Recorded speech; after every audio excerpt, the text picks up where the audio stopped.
Good evening, ladies and gentlemen. This is Maximus Black. And Novor.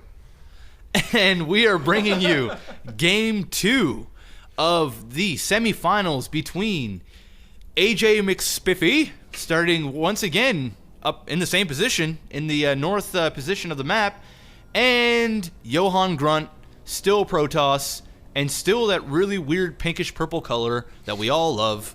And yeah, this is Game 2. If you guys missed it, go check out Game 1 again, and watch that. It was a good game. I won't spoil it for you just in case you accidentally watch this first. So yeah, if you haven't watched the first one, stop right now and go back and watch the first one. Sure.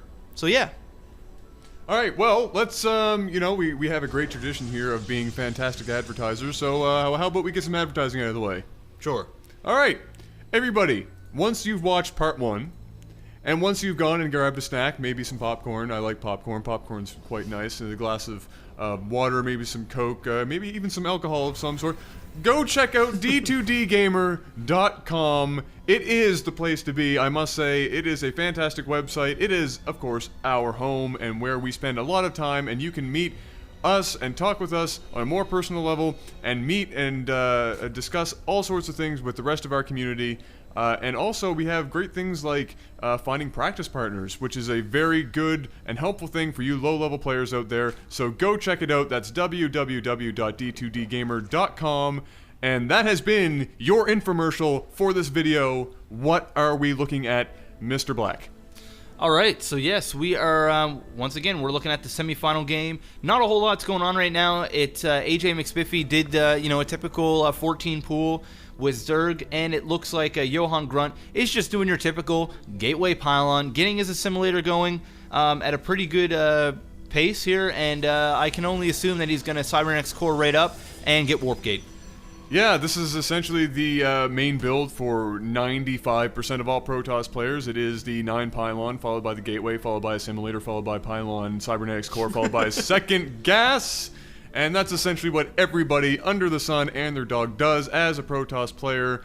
And so we're not seeing anything too different from either of these players.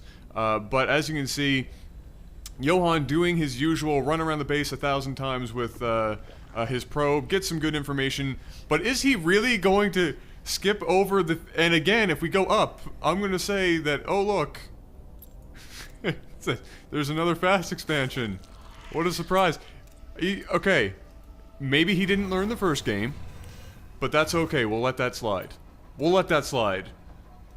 Yeah, in case you didn't watch the first game, when Johanngrunt went up to, scout, do his scouting, which he does very well at the beginning of a game, he didn't go over here and check and see if there was a natural expansion going up.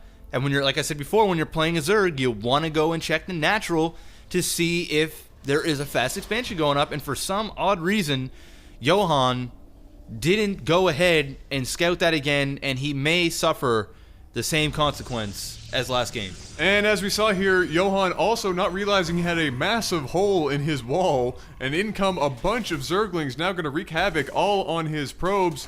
What he should be doing right now is definitely piling all of his probes. There you go, surround them. If you do get 6 pooled, this wasn't a 6 pool situation, but as if you do get 6 pooled, as a low-level player, what you want to do is you want to get all your probes, pile them up on one mineral field, and then turn around, and what that allows you to do is surround the Zerglings very quickly. Unless the player that you're playing against is a very good micrower and is paying attention, you will almost always catch them off guard and survive the 6 pool. But here comes some more Zerglings being very persistent today.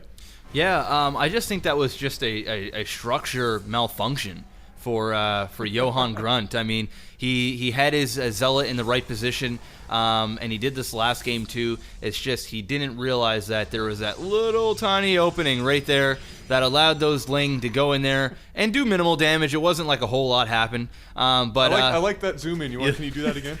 Little bit of Ling right there. Oh, that's beautiful. 3D, ladies and gentlemen. We are bringing it to your homes. Technology. Starcraft 2010, baby. Wait. How do you switch the screens around? Wait, let's do that. Whoa! Anyways, having a little bit too much fun here. It looks like, AJMcSpiffy is going to be destroying these debris. And last game, he waited a little while to do that. And it looks like he's just going to go ahead and do that right now just to get that out of the way. It would be super exciting if we sat there and watched that. But let's go see what else is going on. As you can see, we have some roach, it seems like that we're coming up here. And we've got upgrades coming from AJMcSpiffy. And look at this, we have a Void Ray about to come out for Johan. Look at this. Okay, very nice. If I was doing a Void Ray push, which I do like to do on occasion, I think he might actually be pushing out with one Void Ray. Not a great idea. You want to have at least two, and if you're going to do it, I would suggest prolonging getting your Warp Gate and upgrading level 1 attack for your Void Rays. It will make the attack much more effective. Yeah, couple things you low-level players might want to know about Void Ray pushing. If you are going to go in with one Void Ray, you're going to want to sit back around here and attack that extractor to get your full charge, and then you can start attacking a queen. A lot of the time is, though, you're going to want to scout first to see if the creep has creeped all the way down to his expansion, or if he has more than one queen. If he has more than one queen, you cannot attack with one Void Ray alone. You should probably go and get the level 1 upgrade. And, whoa, what do we have down here? It looks like, AJMcSpiffy took down those rocks, and as soon as that expansion was going up, it got destroyed. But like I was saying about, whoa, I had a little bit of a freeze there. I don't know but what that was. yeah, I have no idea. But like I was saying about the Void Ray rush, and it looks like he has another one here. You're always going to want to get that charge first. Void Rays are almost useless unless you get that full charge. I mean, they will destroy a couple of drones, but they're no good against Queen. And it looks like, these Void Ray are going to get some kills. He's going to want to do maximum damage by taking minimal damage. So he's going to want to go in there, get some drones, and back out. Yeah, definitely. You don't want to face off against multiple queens, even if you have two Void Ray like we saw here. And that is that a third queen we just saw pop out of that? No, I'm just seeing things. I'm losing my mind. But as Jeff was saying earlier, very good job by AJ to connect his expansion and his main with that creep. It allows him to use his queens as defense. Instead of spending a whole bunch of money on spore colonies, he can then effectively defend his base with his queens, which can also be used as, making a whole bunch of larvae. Amen, sir. You just nailed it. You want to use queens are, you know what? They are the marauder for Zerg. They really are, because they can do so much. They can heal each other. They can heal, structures, units, anything, and they do pretty damn good damage. And they create the larvae. So it looks like these Void Rays are doing a lot of damage here. 6 kills each. They're both mentors at this point, and they're running out. They're both running out, and so yeah. I had a flashback of like a Mentos commercial there for a second. I actually thought you said Mentos instead of Mentors. The freshmen. Mentos had that song go. Mentos freshmen. Anyways. All right. So anyway, what are we looking at here? You know what? I want to add in one quick thing here.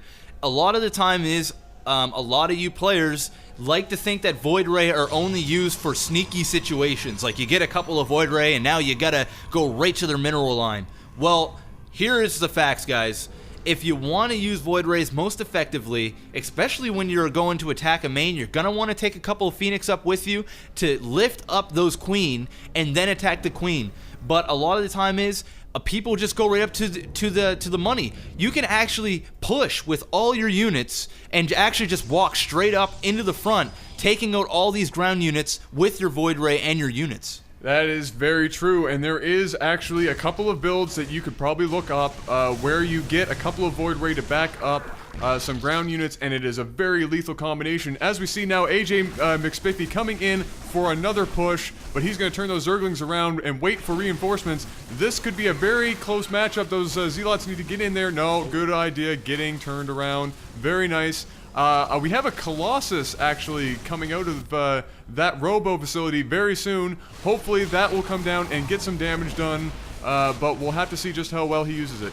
Yeah, he actually could have done Johan could have done a little bit better there. He had a sentry and he had a lot of energy left. I would have liked to see him use a force field or something, but it was so poorly used. He actually could have probably stuck a force field right there and kept those roach out for a couple of extra seconds. And now bringing over the Phoenix, hopefully we'll lift up a couple of those roach, and there you go, boom, takes one of those out. at this point, I'd be actually taking my probes and attacking those roach. Where is that Colossus? Is that hiding up in his base right now? Why? Yeah, he should be bringing that down. He should be using that definitely against those roach, especially now that he has a couple of Phoenix and Stalker to back them up. Very good unit against the Zerg, and really would have helped there, but he manages to hold it off, and now we see he is just going gateway crazy. Yeah, there's just something sexy about Phoenixes. They just get me going. You know, because they are just so sexy to watch. Like when like good players are using like really micro Phoenix. Yeah, is some of the sexiest micro out there. It's just awesome. But it looks like AJMcSpiffy is coming in here for round 2. He's going to want to get that Colossus down here. Now running the Colossus, but he's going to want to keep the Colossus behind the Stalker. But for some reason, running them in. What the hell is he doing? I don't know. Now getting surrounded by Ling. That's the worst possible position you want to keep your Colossus in. And boom, that goes down. And this is just going all the way bad for Johanngrunt. He needs to seriously back up. He needs to pump out and get that second Colossus out as soon as he can. The Thermal Lance is going up, but he is just saying, there's no way I'm going to be able to win the game. And GG's out. There you have it, folks. Was that a premature GG? Possibly. Maybe. I think, you know... I think he could have maybe held that off. He had another Colossus coming, and he had other guys. But you know what?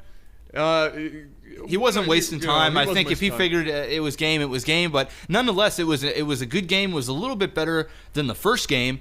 But yeah, I think AJMcSpiffy did a better job at spending money, although he did end it with 1,200 minerals. But this was it, folks. This was game 2, and this was a best of 3. So AJMcSpiffy will be going into the finals, and I won't tell you who that is because we're going to post up the other semifinal round, and you'll be able to see who AJMcSpiffy is going up against. Ooh, mystery! Yeah, so thank you very much, guys, for tuning in with LAGTV.